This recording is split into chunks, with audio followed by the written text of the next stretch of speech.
सर्वांना नमस्कार. स्वागत आहे आपलं मराठी चातुर्य कथा या यूट्यूब चॅनलवर. आपल्या चॅनलला सबस्क्राईब करा आणि व्हिडिओला लाईक करा आणि बेल आयकॉनवर प्रेस करा. चला तर वळूया आपल्या स्टोरीकडे, जिचं नाव आहे मिलन अभी आधा अधूरा है.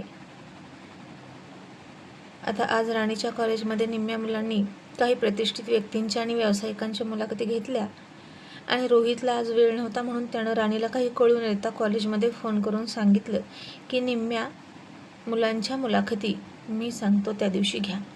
मी येणार आहे आणि राणी माझी मुलाखत घेणार आहे. आणि हे ऐकून राणीला फार आनंद झाला आणि ती मेघनाला म्हणाली, बघितलं, हे सगळं माझ्या नवऱ्यानं माझ्यासाठी केलं.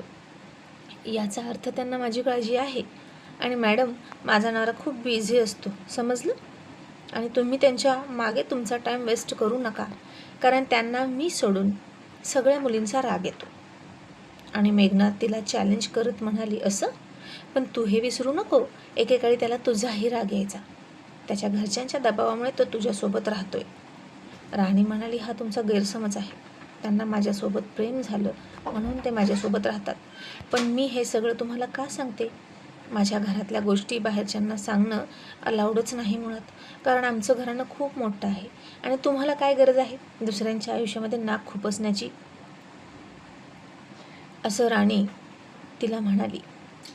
आणि इतक्यात राणीला रोशनचा फोन आला आणि राणीनं मेघनाला तो फोन दाखवला आणि म्हणाली, बघा, माझ्या छोट्या धीरांचा फोन आहे आणि त्यांच्यासाठी मी खूप इम्पॉर्टंट आहे आणि अख्ख्या घरासाठी सुद्धा, असं म्हणून तिला टोमणा मारत, हॅलो रोशन भाऊजी, बोला ना, असं म्हणून राणी तिथून निघून गेली. आणि मेघना खूप चिडली आणि तिने संग्रामला फोन लावला आणि म्हणाली, तुम्हाला काही झोपा काढल्याशिवाय दुसरं काही सुचतं की नाही? काही प्लॅन तयार केला की नाही? आणि संग्राम म्हणाला, हे तर मी तुला विचारणार होतो की तू काही प्लॅन केला की नाही, पण तू तर नुसती आयत्या वाजल्यावर बाळंतीण व्हायला निघालीस. मेघना म्हणाली, हे पहा, नीट बोला माझ्याशी. आणि पीएनं फोन घेतला आणि म्हणाला, नाहीतर काय, आम्ही तर रोहितला नेस्तनाबूत करण्याचं ठरवायचं आणि राणी त्याच्या आयुष्यातून दूर गेली की तू आयतीच त्याच्या आयुष्यात येणार आणि सूर्यवंशींची सून म्हणून सुखात राहणार का? यात तुझं काय काम आहे की नाही? आम्ही त्याला एका बाजूने झेरी सांगतोय, त्याच्यावर हल्ला करतोय, मग दुसऱ्या बाजूला हे सगळं तुला काय करायला होतं? राणी आणि रोहितमध्ये मनोजवरून गैरसमज पसरवायला तू कमी पडतेस का? मेघना म्हणाली, मी गैरसमज पसरवते, पण मलाही काही मर्यादा आहेत. आता रोहित इथे नाही, मग मी सतत त्याला फोनवरून कॉन्टॅक्ट कसं करू? ते डाऊटफुली वाटतं. राणी फार पुढची आहे, दिसताना लहान दिसते पण खूप बोलते आणि आगाऊ आहे. आणि पीए म्हणाला, बोलणारच, जानकी देवींची सुनबाई आहे ती आणि सूर्यवंशींच्या घरात अशाच लवंगी मिरच्या खपून जातात. पोरंही तशी आणि सुनाही तशाच. यांच्या आईची, असं म्हणून त्या पीएनं एक घाणेरडी शिवी दिली आणि मेघनानं वाईट तोंड केलं आणि म्हणाली, माझ्याशी बोलताय, शिव्या कसल्या देताय घाणेरड्या? आणि ती राणी सतत माझा अपमान करते, टोमणे मारते आणि तुम्हाला सुद्धा कुत्रा म्हणाली. तसा झोपलेला संग्राम उठला आणि म्हणाला, काय? ती मला कुत्रा म्हणाली? तिची ही हिंमत? मेघना आणखीन त्याला भडकवत म्हणाली, तेच ना, खूपच चुरूचुरू बोलते हल्ली आणि तिला माहीत झाले रोहितचे दुश्मन तुम्ही आहात, म्हणून तुम्हाला खूप शिव्या घालते आणि मी काय करू मला सांगा. तो पीए म्हणाला, मॅडम, तुम्हाला जमेल तसं दोघांमध्ये गैरसमज पसरावा आणि त्या मनोजविषयी रोहितचं मत अजिबात चांगलं नाही, तर तुम्ही त्याचा फायदा घ्या हो. आणि आता इकडे मी सुद्धा काहीतरी करायचं बघतो, असं म्हणून फोन ठेवला. आणि संग्राम म्हणाला, आता काय करायचं? रोहितचं डोकं बधीर होईल असं काहीतरी केलं पाहिजे. पीए म्हणाला, खबर आहे की त्याच्या पक्षाच्या नव्या कार्यालयाचं उद्घाटन घ्यायचं आहे, त्यासाठी तो पक्षश्रेष्ठी बोलवणार आहेत म्हणे, त्यातच त्याचा अपमान व्हावा असं काहीतरी करावं. आणि संग्राम हसून म्हणाला, मला असं वाटतं की मी ना त्याच्या विरोधात मोर्चा काढावा. आणि पीए म्हणाला, आता कशाचा मोर्चा काढता? संग्राम म्हणाला, ते सार्वजनिक शौचालय आहे ना, तिथे पैसे घेतात, मग ते फ्री करायला हवं ना, म्हणून आता आपण काय करूया, काही लोक घेऊया आणि जाऊया मोर्चा घेऊन आणि पैसे कशाला घेता असं विचारूया. ते शासकीय आहे आणि ते मोफत हवं आणि शासकीय दवाखानेही आहेत, तिथेही रुग्णांना सोयीसुविधा व्यवस्थित मिळत नाहीत, असं म्हणून एखादा पेशंट घेऊन जाऊया आणि मोर्चा काढूया. आणि पी ए म्हणाला ठीक आहे, आयडिया चांगली आहे आणि पहिल्यांदाच तुम्ही काहीतरी चांगली आयडिया सुचवली आहे, नाहीतर एरवी तुमच्या माठ डोक्यात काहीच येत नाही, असं पी एनं त्याला टोला मारला. आणि मूर्ख संग्रामला तेही समजलं नाही. मग इकडं रोशन राणीला म्हणाला, काय गं वहिनी, तू सांगितलंस का सगळं आईला? आता मला तिकडे यायची भीती वाटते. मी नाही येणार, मी माझा जॉब इकडेच कंटिन्यू करतो, मी राजीनामा माघारी घेतो. आणि राणी त्याला समजावत म्हणाली, भाऊजी पण चूक तुमची होती की नाही? तुम्हाला सांगू का, एक खोटं लपवायला ना 1000 खोटं बोलावं लागतं. त्यापेक्षा एक खोटं बोललं ना आणि ते कळलं तर कबूल करायचं आणि पुन्हा ती चूक होऊ द्यायची नाही. आईनं काय शिकवलं सांगा बरं आपल्याला? माझ्यापेक्षा तुम्हाला जास्त माहीत आहे की नाही तुमच्या आईचा स्वभाव. आणि मला सांगा, सोनमला कसं कळलं नाही हे सगळं? सोनम म्हणाली, ताई कळलं होतं, पण मला हा म्हणाला तुला घटस्फोट देतो जर तू बोललीस तर. आणि राणी म्हणाली, अरे बापरे, असं का? अगं मलासुद्धा सरांनी रूमच्या बाहेर काढलं आणि म्हणाले, जा जा, तुझा आणि माझा संबंध संपला. पण मी नाही घाबरली. आपल्याला आपल्या घराण्याच्या अब्रूसाठी, इज्जतीसाठी असं धाडसी पाऊल उचलावं लागतं, नवऱ्याच्या विरोधात जाऊन सुद्धा. आणि हे नवरे असतात ना, बोलतात की येऊ नको जवळ, जा, तुझा माझा संबंध संपला, पण ॲक्च्युली त्यांना आपल्याशिवाय करमत नाही. आणि आई बाबा आपल्या बाजूने असतात, जर आपलं नाही चुकलं तर, त्यामुळे तू घाबरू नकोस. अशी राणी सोनममध्येच हवा भरत होती. आणि सोनम म्हणाली, असं ना, आता कळलंय मला की रोशनचं किती ऐकायचं आणि काय ऐकायचं. आणि रोशन म्हणाला, ए वहिनी, अगं मी माझ्यासाठी फोन केला आणि तू हिला फुगवतेस कशाला? राणी म्हणाली, फुगवत नाही भाऊजी, खरं ते सांगितलं. तुम्ही राहणार का आमच्याशिवाय? आणि रोशन म्हणाला, अजिबात नाही. आणि राणी म्हणाली, झालं तर. आणि सोनमला माहीत असूनसुद्धा सोनम आईंना हे काही बोलली नाही. हे जर आईंना कळलं ना तर नवऱ्याला पाठीशी घातलं म्हणून सोनमला सुद्धा शिक्षा करतील. तशी सोनम घाबरली आणि म्हणाली, आता काय होईल ताई, मला भीती वाटते. आणि राणी म्हणाली, घाबरू नको, सगळं खरं खरं सांग, शब्द न शब्द. मी कसं बोलते सगळं स्पष्ट, तसं तूही बोल. आणि रोशन मनातच म्हणाला, राणी वहिनी, तू नुसती बोलत नाही तर तुझ्या शब्दांनी समोरच्या माणसाला शब्द बंबाळ करते आणि जरा जास्त सत्यवादी आहे ही. मग तिकडून फोन ठेवला आणि रोहितला फोन लावला. आणि रोशन म्हणाला, दादा आता काय करायचं रे, मी येऊ की नको? रोहित म्हणाला, ये रे, आपलंच घर आहे, आईची माफी माग, ती माफ करून टाकेल. या बायका पाठीमागून येऊन आपल्या घरात राज्य करू शकत नाहीत. रोशन म्हणाला, पण तुम्ही माझ्याविषयी काही उलटसुलट सांगितलं नाही ना आईला? आणि स्वतःची बाजू सेफ नाही ना केली मी तिथं, नाही तर? आणि रोहित हसून मला, नाही रे, अजिबात नाही, जी शिक्षा होईल ना ती आपण तिघांनी भोगायची, तू ये तरी, असं गोड बोलत म्हणाला. आणि त्या राणीचं काय ऐकतंस, स्वतःला खूप सत्यवादी समजते, पण एक नंबरची खोटारडी आहे ती. मला माहीत आहे ना ती किती खरं बोलते. अरे लग्नाच्या आधी लग्न मोडण्यासाठी एकसे बडकर एक खोटं बोलायची, आणि आता सून झाल्यापासून मी खरं बोलते असा डंका पिटते. तू ये, मी आहे, असं रोहितने दिलासा दिला. आणि रोशन सोनम परतीच्या रस्त्याला लागले. आणि जेव्हा ते संध्याकाळी दरवाजात आले तेव्हा जानकीने त्या दोघांना तिथंच उभा केलं आणि म्हणाली, सोनम तू आत ये. त्यानं तुला धमकी दिली ना घटस्फोट देण्याची आणि घरातून हाकलण्याची, तर मला राणीनं सगळं सांगितलं आहे.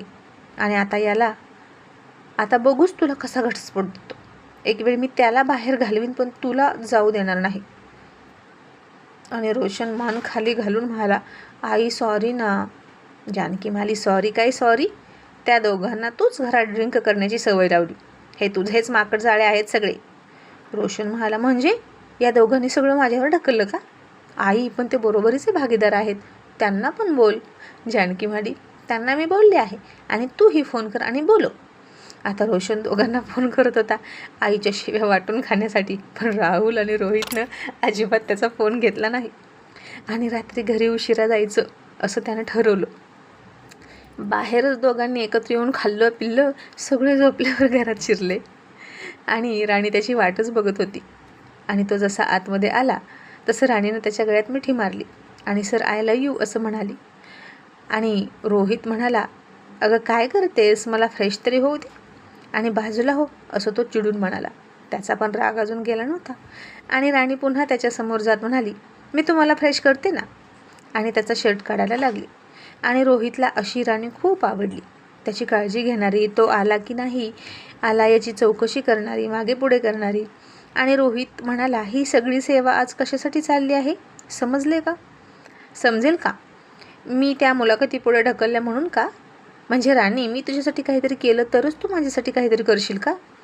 आणि राणी अल्लडपणा करत खरं खरं बोलत म्हणाली, थोडी एक्स्ट्राच बोलली आणि म्हणाली, हा तर दुनियाचा नियमच आहे, एक हात से दो एक हात से लो, त्यात वेगळं काय. तसं रोहितने शर्ट काढणारे तिचे हात थांबवले, बाजूला काढले आणि रागात म्हणाला, मग हो बाजूला, सेल्फिश कुठली, आणि वॉशरूममध्ये गेला. आणि तिला तर कळलंच नाही की आता काय झालं, हा असा का करतो, मी काय चुकीचं बोलले. पण रोहितला हे अपेक्षित नव्हतं. मी तुमची बायको आहे, तुमचं काम करणं, तुमच्यावर प्रेम करणं माझं कर्तव्य आहे सर, मी तुमच्यासाठी काहीही करेन असं तिनं म्हणायला हवं होतं. पण राणी असं बोलली नाही म्हणून तो चिडला आणि राणीनं त्याला बाहेर येऊ दिला आणि पुन्हा लाडीगोडी लावत म्हणाली, सर चला ना, आपण जेवण करू, मला भूक लागली. रोहित म्हणाला, मी बाहेरून खाऊन आलो आहे. राणी म्हणाली, पण माझ्यासोबत थोडं खा ना, हवं तर मी भरवते तुम्हाला. आणि रोहित, मला गरज नाही, आणि झोपला. राणी हिरमुसली आणि तशीच बसली. रोहितलाच तिची दया आली आणि म्हणाला, तू जेवली नाहीस का. राणी गाल फुगून म्हणाली, नाही जेवले. रोहित म्हणाला, का. ती तशीच गाल फुगून म्हणाली, मी आता ठरवलं आहे की तुमच्याशिवाय जेवायचं नाही सर, तुमच्याशिवाय मन नाही लागत आणि तुम्ही आहे की मला असं सतत ओरडता. आता माझं काय चुकलं सांगा, चुकीला चूक म्हणण्याची परंपरा कायम ठेवू की नको. आता रोहितला तिचं बोलणं आवडलं आणि त्यानं तिला जवळ घेतलं आणि म्हणलं, राणी, तुझ्या प्रत्येक गोष्टीवर प्रेम करू वाटतं. तुझं हसणं, रागावणं हे तर आहेच, पण त्याहीपेक्षा तुझे गोबरे गाल फुगून रुसणं जास्त रोमॅन्टिक वाटतं. असं म्हणून त्यानं तिचा घाल दातात पकडला आणि चावला आणि ती हसून त्याच्या मिठीत गेली आणि म्हणाली, जेवायला आणू का. रोहित म्हणाला, खरंच भूक नाही, पण तू खा. राणी म्हणाली, मी एकटी नाही खाणार. रोहित म्हणाला, मी भरवलं तर खाशील ना. आणि ती लगेच म्हणाली, हो. मग त्यानं तिला भरवलं आणि राणी आपली गप्पा मारत मारत मोबाईल बघत बघत लहान मुलासारखी बसली होती आणि रोहित जशी आई लहान मुलाला भरवते तसं तिला भरवत होता आणि त्यातच त्याला खूप सुख वाटत होतं. आणि तो हात धुवायला गेला आणि पुन्हा मोबाईलवर काहीतरी करायला लागली. राणी ऑनलाईन आहे हे बघून मेघनानं त्या दोघात गैरसमज पसरवण्यासाठी मेसेज केला, hi dear, I miss you, आणि मेसेज डिलीट केला. राणीनं ते बघितलं होतं ऑनलाईन होती म्हणून आणि पुन्हा तिच्या अकाउंटला जाऊन बघत होती, तोपर्यंत मेसेज डिलीटसुद्धा झाला. आणि हे असं का केलं तिनं हे तिला कळेना. मग रोहित आतमध्ये आला आणि राणी तोच विचार करत होती. रोहित तिला हसत म्हणाला, राणी, प्रश्न व्यवस्थित काढलेत ना माझ्यासाठी, तुझे कसलेही प्रश्न असू दे, मी त्याला योग्य उत्तर देणार म्हणजे देणार. पण आता राणीचं लक्षच नव्हतं त्याच्या बोलण्याकडे.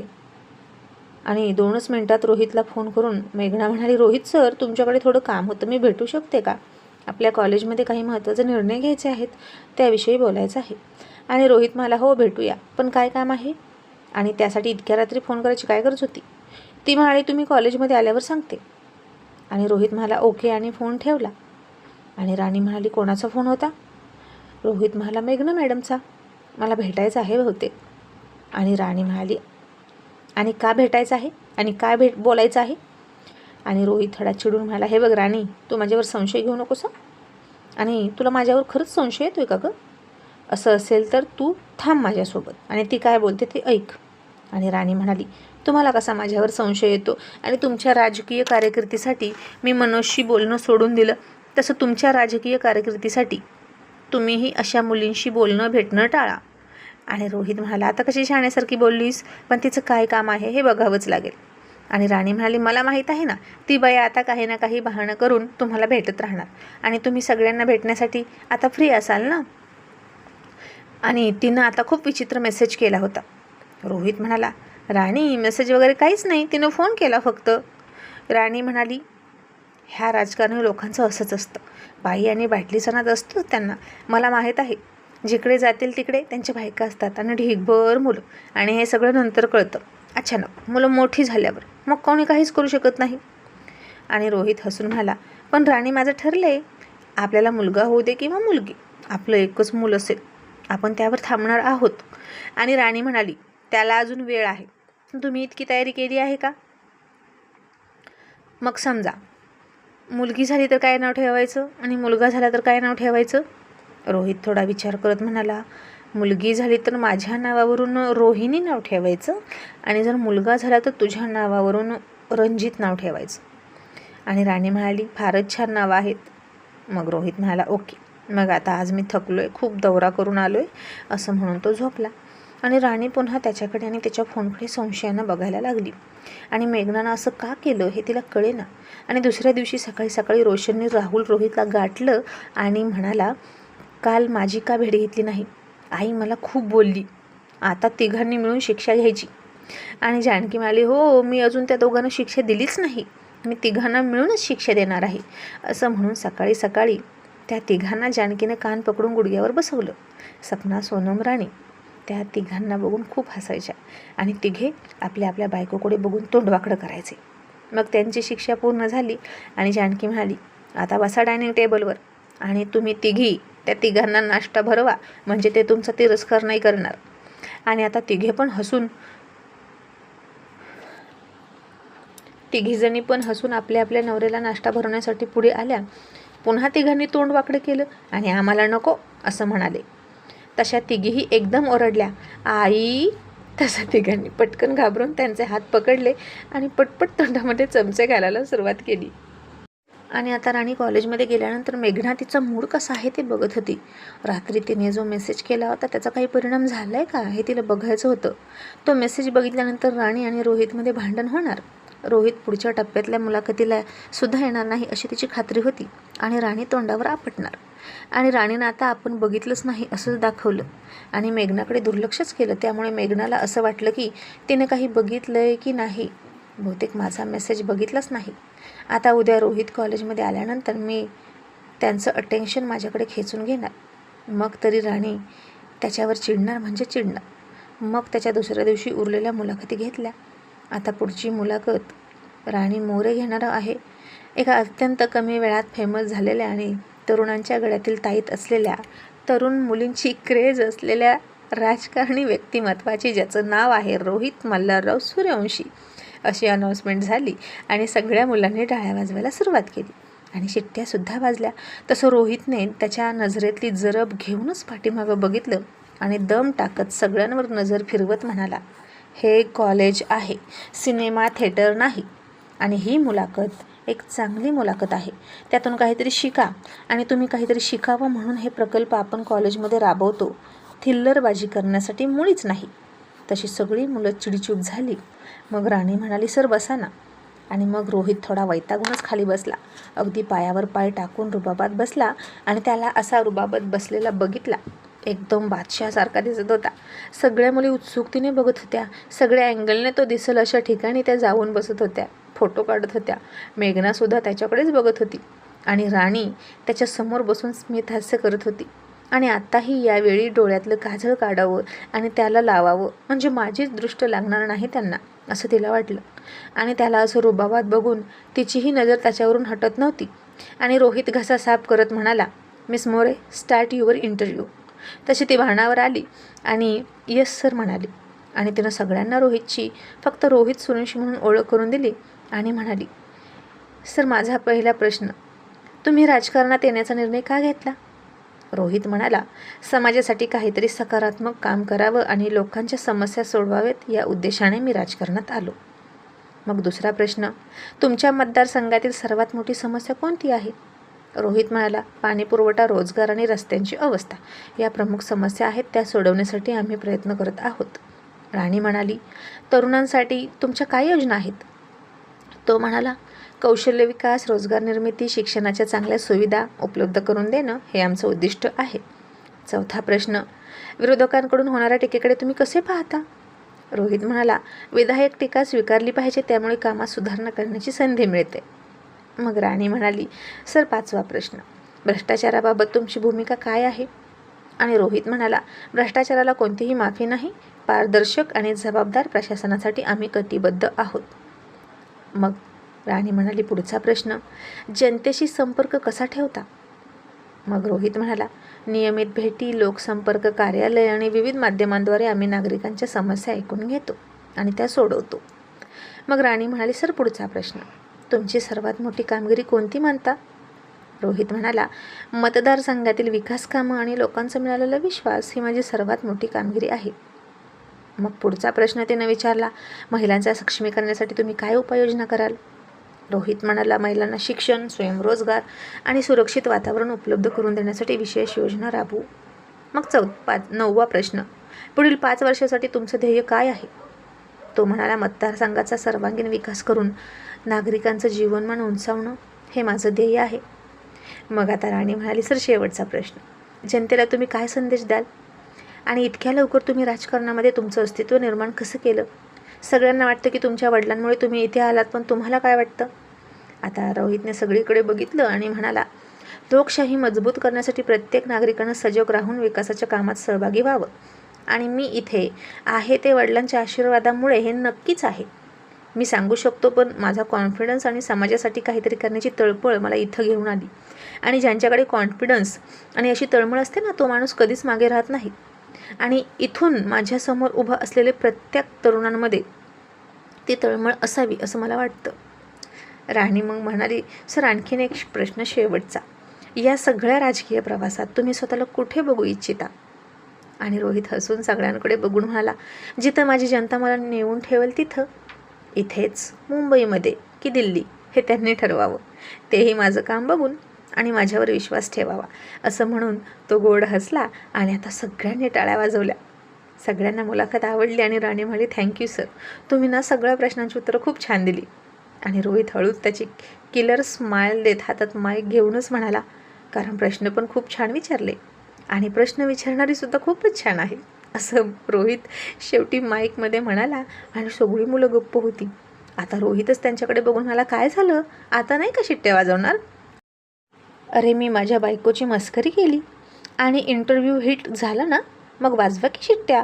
आणि आता रोहितच असं म्हणाला आणि सगळ्या मुलांनी चक्क चक्क शिट्ट्या वाजवायला सुरुवात केली आणि एकच जल्लोष केला. आणि राणीनं लाजून तिच्या चेहऱ्यावर हात ठेवला आणि थोड्या वेळानं हळूच 2 बोटांच्या मधून तिने पाहिलं तर रोहित तिथं नव्हताच. तो तर कधीच ऑफिसमध्ये झपाझप पावलं टाकत चालत गेला आणि चोंबडी मेघना लगेच त्याच्या मागे सर सर करत धावली.